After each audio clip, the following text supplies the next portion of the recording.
بسم اللہ والصلاة والسلام علی رسول اللہ وعلی آلہ وصحبہ ومن والاه۔ اب کا ترجمۃ الباب ہے الذکر بعد التشہد، تشہد کے بعد کیا دعا بطور ذکر کے کی جائے۔ روایت ہے اخبرنا عبید بن وکیع بن الجراح،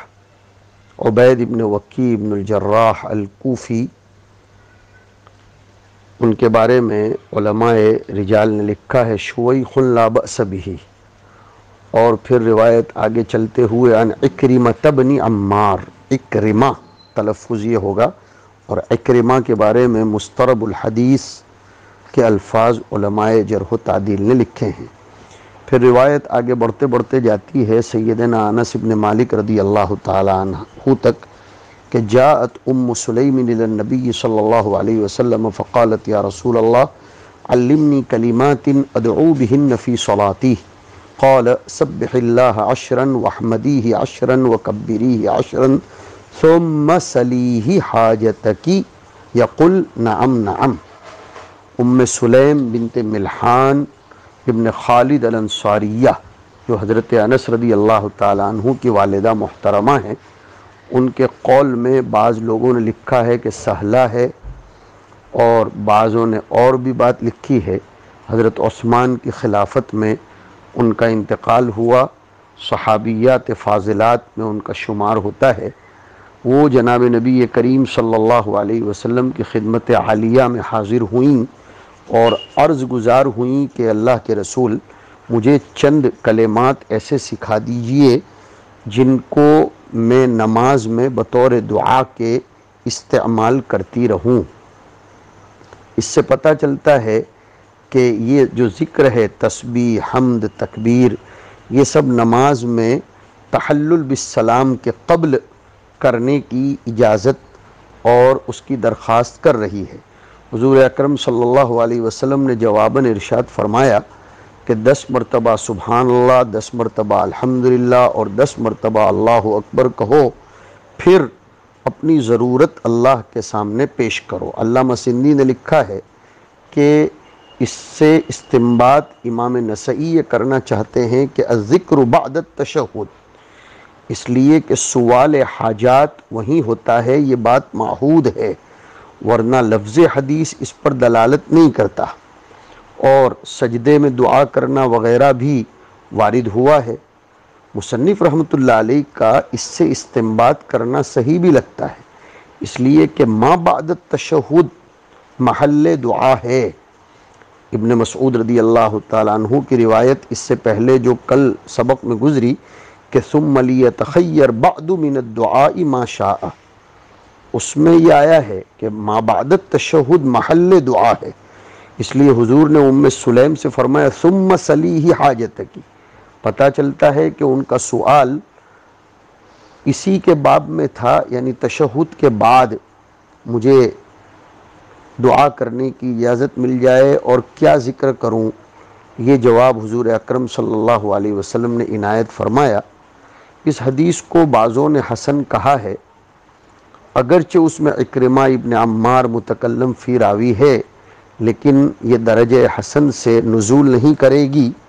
اگر اس کو اکرمہ کے عنعنے سے سالم مانا جائے، اس لیے کہ اکرمہ ویسے بھی موصوف بالتدلیس راوی ہیں۔ اس حدیث سے ایک تو تشہد کے بعد ذکر کی مشروعیت کا پتہ چلتا ہے، اور دعا سے پہلے ذکر ہونا چاہیے تاکہ ذکر وسیلہ بن جائے قبولیت دعا کا، اور تسبیح، حمد، تکبیر دعا کے ارادے کے وقت داخل الصلاۃ ہو، اس میں کوئی حرج نہیں ہے بعض علماء کرام کے نزدیک، بالخصوص نوافل میں۔ پھر ترجمۃ الباب ہے الدعاء بعد ذکر، اس میں جناب نبی کریم صلی اللہ علیہ وسلم کی روایت حضرت انس سے ہے کہ کنت مع رسول اللہ صلی اللہ علیہ وسلم جالسا یعنی ورجل قائم یصلی فلما ركع وسجد وتشهد دعا فقال في دعائه اللهم إني أسألك بأن لك الحمد لا إله إلا أنت المنان بديع السماوات والأرض يا ذا الجلال والإكرام يا حي يا قيوم إني أسألك فقال النبی صلی اللہ علیہ وسلم لاصحابہ تدرون بما دعا قالوا اللہ ورسولہ اعلم قال والذی نفسی بیدہ لقد دعا اللہ باسمہ العظیم الذی اذا دعی بہ اجاب واذا سئل بہ اعطى۔ حضرت انس فرماتے ہیں کہ میں نبی کریم صلی اللہ علیہ وسلم کے ساتھ مسند احمد کی روایت میں آیا فی الحلقۃ، ایک حلقے میں بیٹھا ہوا تھا اور ایک شخص کھڑا ہوا تھا۔ اس شخص سے مراد ابو عیاش الزرقی ہے، جن کا نام زید ابن صامت رضی اللہ تعالیٰ عنہ ہے، جیسے مسند کی روایت سے پتہ چلتا ہے۔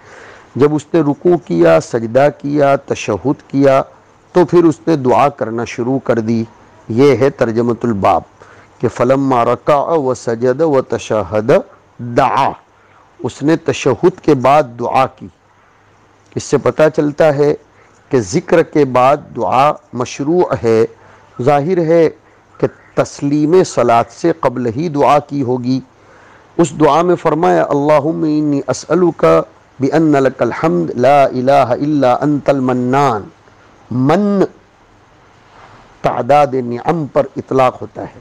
اللہ کی طرف اگر اس کی نسبت کی جائے تو ممدوح ہے،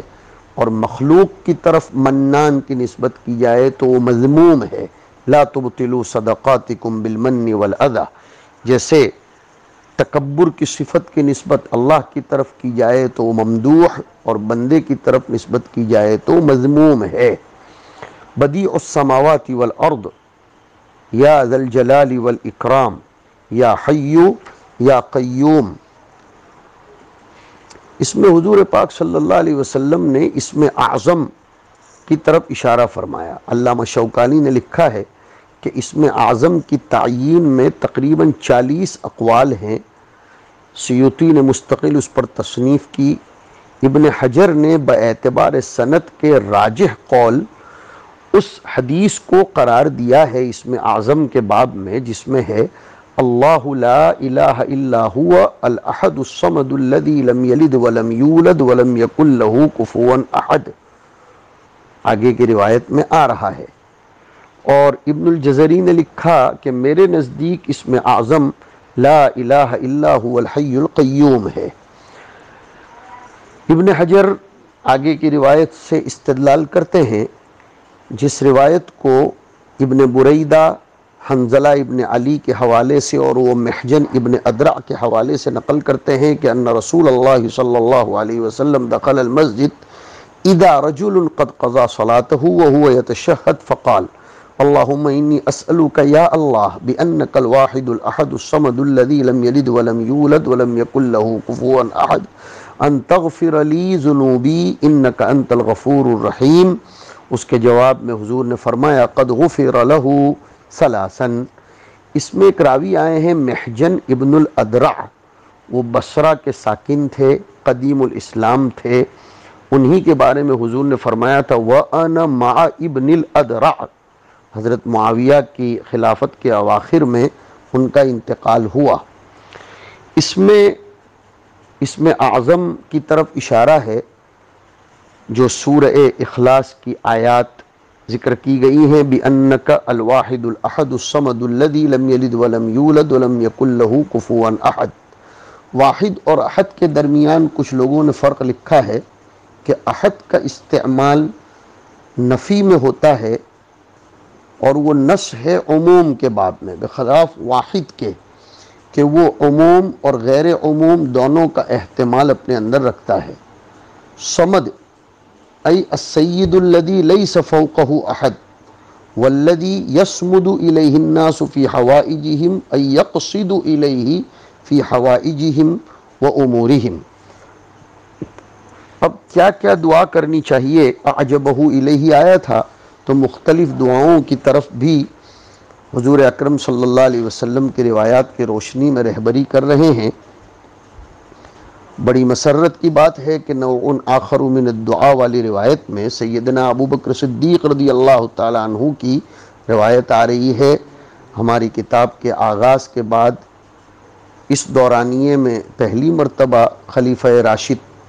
خلیفہ اول کی روایت آ رہی ہے، جس میں ابو بکر صدیق جن کی والدہ کا نام ام الخیر سلمہ بنت صخر تھا،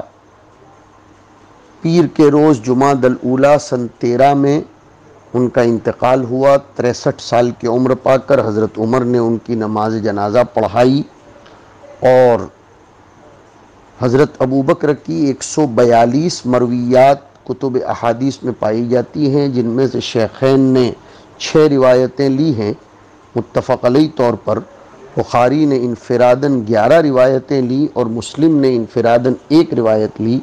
اور ہماری سنن نسائی میں ابو بکر صدیق رضی اللہ تعالیٰ عنہ کی 22 مرویات ہیں۔ یہ ایک لطیفۃ الاسناد بنے گا۔ نیز اس میں عن عبداللہ بن عمرو عن ابی بکر الصدیق، روایت الصحابی عن الصحابی، یہ بھی لطیفۃ الاسناد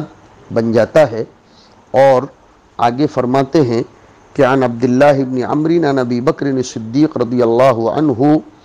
انہ قال لرسول اللہ صلی اللہ علیہ وسلم علمنی دعاء ادعو به فی صلاتی، اللہ کے رسول مجھے کوئی دعا سکھلا دیجئے جو میں اپنی نماز میں کرتا رہوں۔ قال قل اللہم انی ظلمت نفسی ظلما کثیرا ولا یغفر الذنوب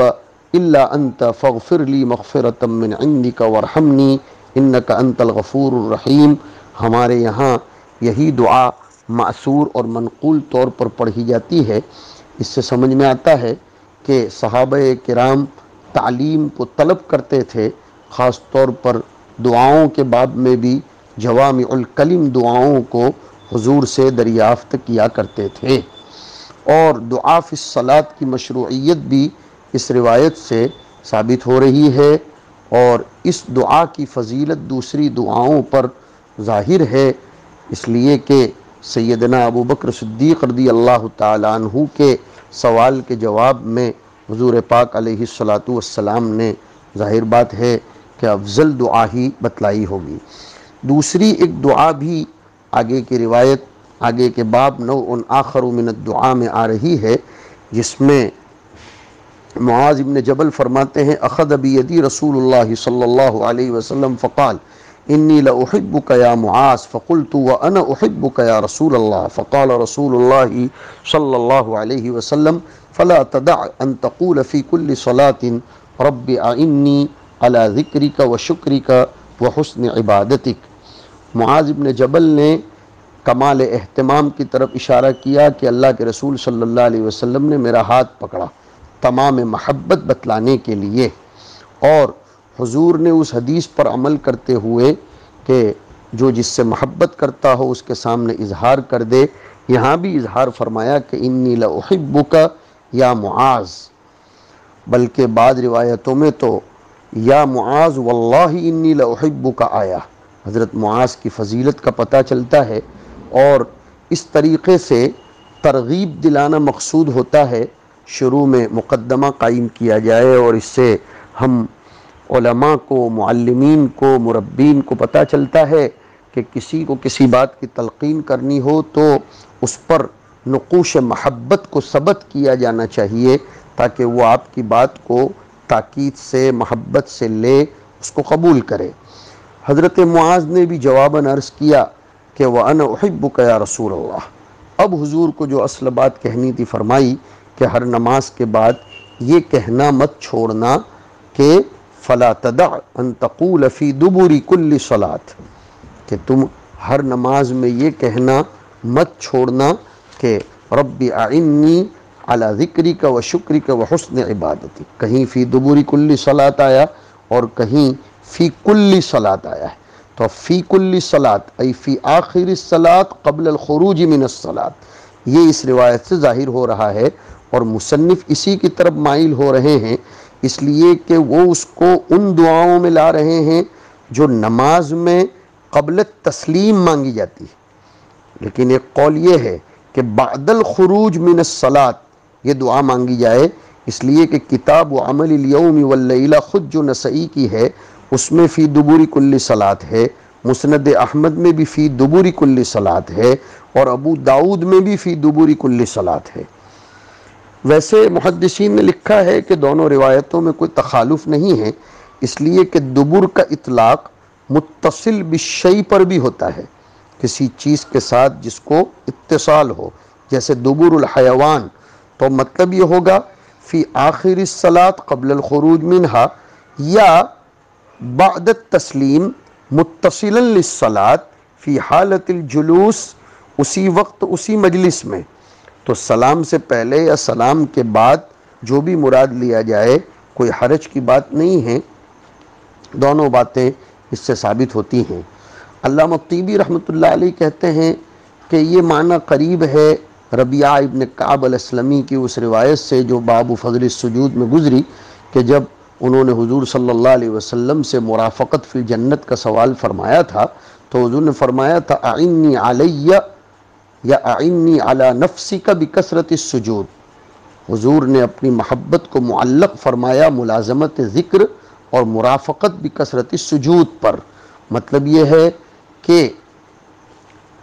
شرح صدر ہونا چاہیے، تیسیر الامر ہونا چاہیے، اطلاق اللسان ہونا چاہیے، رب اشرح لی صدری ویسر لی امری واحلل عقدۃ من لسانی یفقہوا قولی، کیوں؟ کئی نسبحک کثیرا، تو وہ شکری کا و حسنی عبادتی کا۔ یہ جو روایت ہے اس کو مصطلح الحدیث میں مسلسل روایت کے نام سے بھی یاد کیا جاتا ہے۔ مسلسلات کا نام طلبہ آپ نے سنا ہوگا اور اس کو ذہن میں کبھی رکھا بھی ہو۔ مسلسل حدیث اس کو کہا جاتا ہے جس کے رجال سند نے کسی صفت پر تتابع کیا ہو، ایک راوی نے وہی حالت، اس کے بعد کے راوی نے وہی حالت، یا راویوں کی حالت یکساں ہو، اس کو مسلسل کہتے ہیں۔ جیسے مسلسل التشبیہ کی بالید، روات قولیہ یا روات کے قولی حالات، جیسے معاذ رضی اللہ تعالیٰ عنہ کی یہ حدیث ہے کہ روات نے جتنے بھی روات بعد میں آئے سب نے اس حدیث کا آغاز ہوا انا احبک، یعنی مسلسل چلی آئی، یہاں تک کہ ہمارے بعض شیوخ بھی اس کو اسی طریقے سے نقل کرتے ہیں۔ اور اس کا ایک فائدہ اس حدیث کا یہ بھی ہے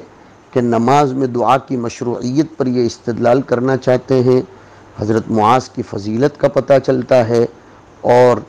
انسان کو چاہیے کہ وہ اپنے رب سے اس کی اطاعت پر اعانت کو طلب کیا کرے، اس کی مدد کے بغیر، اس کی اعانت کے بغیر کوئی کام نہیں ہو سکتا۔ الموفق من وفقہ اللہ تعالی لطاعتہ واستعملہ فی مرضاتہ، یہ دعا کرتے رہنا چاہیے۔ دوسری ایک دعا کی طرف اشارہ ہے، اخبرنا ابو داود، جب مطلقاً ابو داود بولا جائے تو ابو داود السنجی النحوی المروزی یہ مراد ہے۔ قال حدثنا سلیمان بن حرب قال حدثنا حماد بن سلمة عن سعید الجریری عن ابی العلاء عن شداد بن اوس ان رسول اللہ صلی اللہ علیہ وسلم كان يقول في صلاته اللهم انی اسألك الثبات في الامر والعزیمة على الرشد واسألك شکر نعمتك وحسن عبادتك واسألك قلبا سلیما ولسانا صادقا واسألك من خیر ما تعلم واعوذ بك من شر ما تعلم واستغفرك لما تعلم۔ اس میں ایک الگ دعائی اللہم انی اسألک الثبات، ثبات فی الامر، یہ کلمات نبوت جامعہ میں سے ہے۔ اللہ تعالیٰ جس کو ثبات نصیب فرما دے اپنے امور میں تو پھر وہ مہلکات میں پڑنے سے بچ جاتا ہے اور اس سے خلاف مرضی رب کوئی امر ثابت نہیں ہوتا۔ دوسرا امر چاہا گیا العزیمۃ علی الرشد، یعنی میں ارادہ فعل خیر کروں اور اس کے اوپر میرا دل جم جائے، تھم جائے، تذبذب کا شکار نہ ہو۔ تیسرا امر مانگا گیا شکر نعمتک، یعنی توفیق لشکر نعمتک، حسن عبادت کا بھی سوال کیا گیا، عبادت میں حسن اور جان پیدا ہو، اور قلب سلیم مانگا گیا۔ قلب سلیم کا مطلب ایسا دل جس میں غل، دھوکہ، کینہ، کپٹ، کسی کے لیے بغض نہ ہو، تمام صفات ردیہ سے اور احوال دنیہ سے وہ خالی ہو۔ اور لسانا صادقہ مانگی گئی، یعنی محفوظا من الکذب، اور وَأَسْأَلُكَ مِنْ خَيْرِ مَا تَعْلَمُ بڑا جامع جملہ ہے، وَأَعُوذُ بِكَ مِنْ شَرِّ مَا تَعْلَمُ وَأَسْتَغْفِرُكَ لِمَا تَعْلَمُ۔ جب انسان کو ثبات حاصل ہو جاتا ہے اس کے جملہ امور میں، تو پھر وہ سداد اور ثواب پر چلتا ہے، پھر اس کو اس کی عاقبت کا کوئی خوف نہیں رہتا۔ یہ شداد ابن اوس رضی اللہ تعالیٰ عنہ کی روایت ہے، جس کو حسن کا درجہ حاصل ہے، اس کے رجال ثقات ہیں۔ یہ بات الگ ہے کہ یہ حدیث منقطع ہے، اس لیے کہ اس کی سند میں سے بنو حنظلہ کے ایک شخص کا واسطہ ساقط ہے علا اور شداد ابن اوس کے درمیان۔ سند میں آپ دیکھیں گے کہ ابو العلا اور شداد ابن اوس کے درمیان ایک واسطہ اس میں سے ساقط ہو گیا ہے۔ یہ پتہ چلتا ہے ترمذی اور مسند احمد اور طبرانی کی روایت سے، جس میں اس واسطے کا ذکر پایا جاتا ہے۔ وصلی اللہ علیہ